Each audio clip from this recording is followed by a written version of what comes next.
नमस्कार, मी पूर्वी भावे. घे भरारीच्या दिवाळी विशेष भागामध्ये आपलं पुन्हा एकदा स्वागत. बघता बघता दिवाळी संपतही आली. आज दिवाळीचा शेवटचा दिवस म्हणजे भाऊबीज. आणि दिवाळीच्या या शेवटच्या दिवशी भाऊबीजेच्या या सणाच्या निमित्ताने का होईना पण घरातली सगळी मंडळी, खास करून परिवारातले सगळे बहीण भाऊ एकत्र येतात आणि अत्यंत जल्लोषामध्ये आजचा हा सण साजरा करतात. मला खात्री आहे की तुम्ही सुद्धा असाच काही खास बेत केलेला असेल, पण आम्ही सुद्धा एक आगळा वेगळा बेत केलाय तुमच्यासाठी.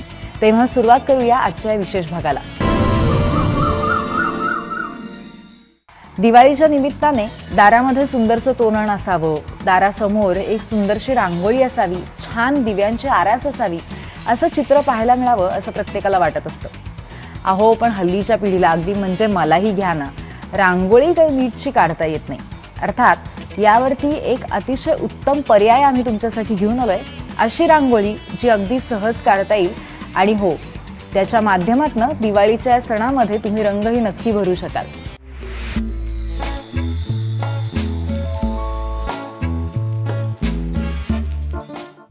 नमस्कार, मी पूनम बोरकर.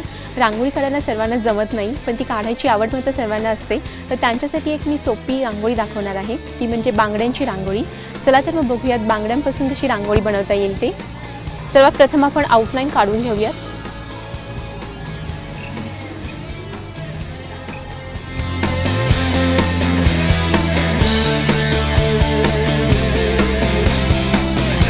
आता आपण बांगड्या लावून घेऊयात.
अशा प्रकारे बांगड्यांनी तयार केलेली एक वेगळी रांगोळी तयार आहे.